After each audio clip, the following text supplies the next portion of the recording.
In this lesson, we'll create the fork tubes. So these tubes right here are the ones that we're talking about, and this is an inverted fork. We've got the suspension in here. So they're basic cylinders, and so they'll be fairly simple to create.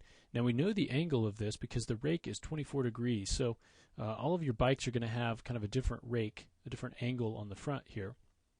So that will help us when we're kind of placing everything so that we can kind of get it a little bit more exact. All right, so let's go ahead and draw a cylinder out, and let's just draw it out from the top. Let me go ahead and get a top view here. Okay, let's go ahead and draw out a cylinder, and we'll just pull that up, and just to get something in there, something in the scene. And so now we'll go ahead and change some of our parameters. I'm going to change the number of sides. I would go at least 8. I'm going to go 12. Okay, and so now we can start to place this. So we know that, go to the left, we know it's going to be 24 degrees, I believe is what it is.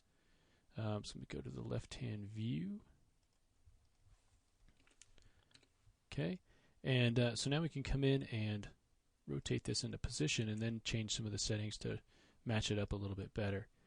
All right, so what we can do now is go ahead and just rotate this. Okay, so I'm going to go ahead and rotate this, and I want to rotate it minus 24 degrees.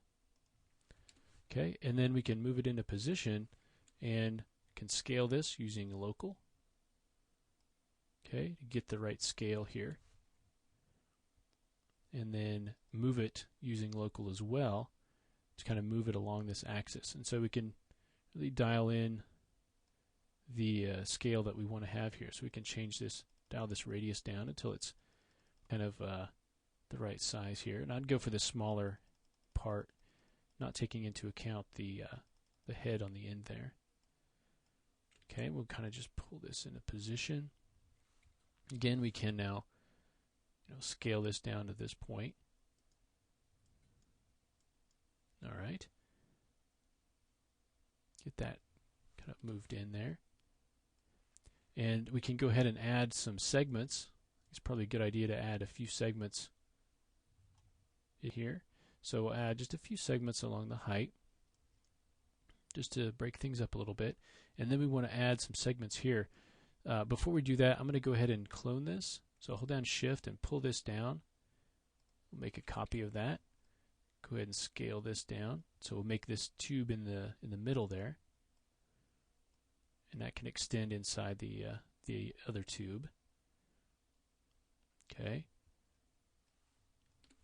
And then we'll do the same thing here. There's this kind of a black piece down here.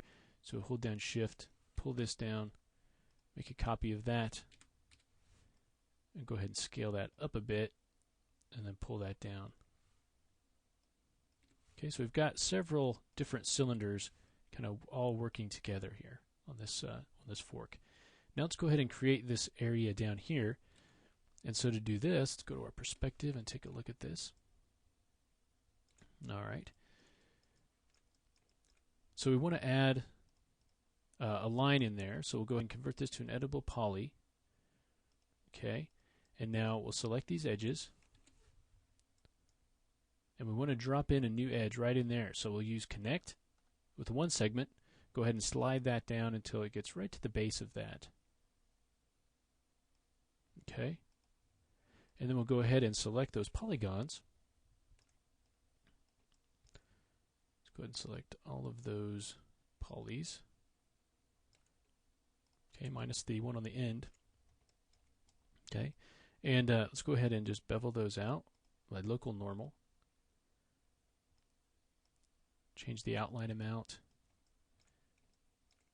to something a little bit smaller here. Okay, so once we have that, we can now move that again using local. Move that down so it's flush with the bottom. Okay, which will give us that little lip right there. All right. And go ahead and take this polygon here and scale this down kind of right in there. Go ahead and inset that. just a bit, right in there. And then we can make that hole by just extruding that in. Go ahead and taking that inside there. And maybe one more. Okay, and now we need to add a little bit of detail right in here. I'm going to go ahead and take this edge and insert some edges here. I want to actually I want to create a seam in here, so I want to 3, and then we need, I think, 4 edges. Let's go ahead and pinch those together. Okay, we need to actually have 5 because we want one in the middle. And let's go ahead and pinch those fairly closely together. Okay, and then we can slide them where we need them to be. Okay, so right in the middle. And then we'll take this center edge, go ahead and select the loop, and just scale that in. Okay, let's go ahead and add some edges along these to kind of tighten everything up. So we can use connect by just selecting these. This time we'll take that back down to one segment, take our pinch off, and go ahead and slide that down right along there. Okay, do the same thing on here. This time we'll have 2, and we will use our pinch to kind of move those out. Okay, same thing here. Select the ring. Go ahead and use, and this time we'll just use 1. So we only need 1 line there. Slide that up, apply. Go ahead and select that ring. Say OK to that. So that gives us a little bit more detail down there so that when we smooth it, we end up with something that looks like that. Okay, and I think we probably need another line right down here. You saw that line was a little bit soft. So go ahead and add another one right in there. Right along that corner. Okay. The top, I'm not going to worry about too much right now. This piece, we don't need to do anything except I want to go ahead and delete those polygons on the ends. Okay.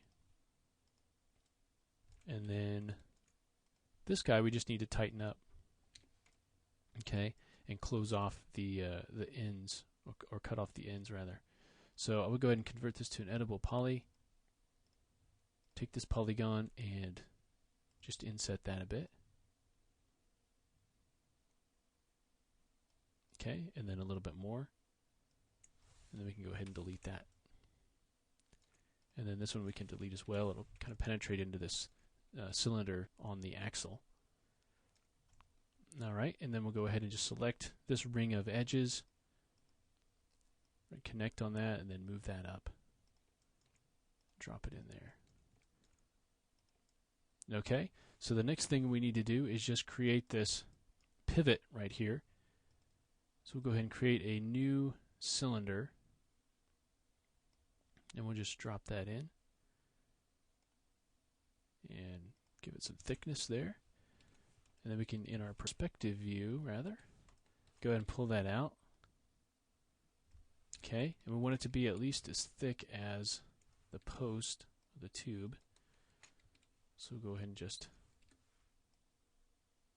kind of make that correct thickness there. Okay, let's give it a few more divisions. Maybe 20 or so. And then we can take the edges here. So we'll go ahead and go to Editable Poly. Take the polygon on the front and go ahead and add a little bit of detail in here. So we'll do some insets. Kind of pull that in. Okay, do another one. We can do some extruding. So a lot of these are going to do some very similar things, just in a little bit different ways. So we'll kind of extrude that in. You can see we're penetrating right now with that fork tube. Kind of pull that in. Let's go ahead and now inset that again. And again.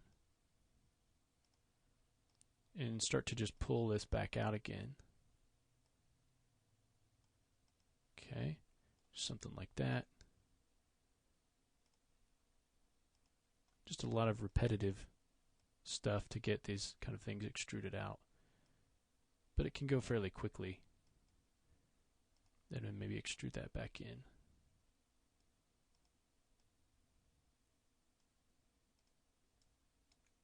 Okay. So just something like that. And then we can take these guys, go to the side view, and let's go ahead and make sure that we don't have that penetration there. So we can take these polygons, or these edges, or these vertices rather, and just kind of move them out of the way. Okay. You may need to go ahead and choose the world axis and just kind of move them. So just kind of move those out of the way so they're not penetrating inside there. So I need to come up a little bit more.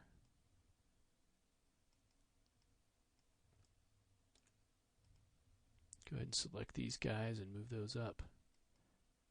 And then these as well. All right.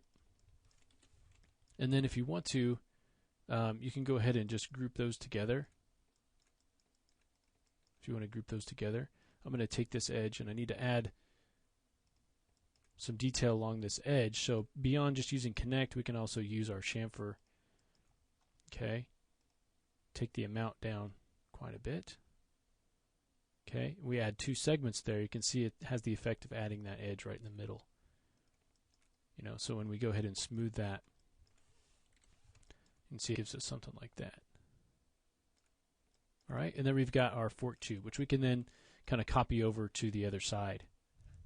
Okay, so now that we've got our fork tubes, the next thing that we want to do is build, I think, the front fender. We'll go ahead and add that to our bike. All right, so we'll go ahead and do that next.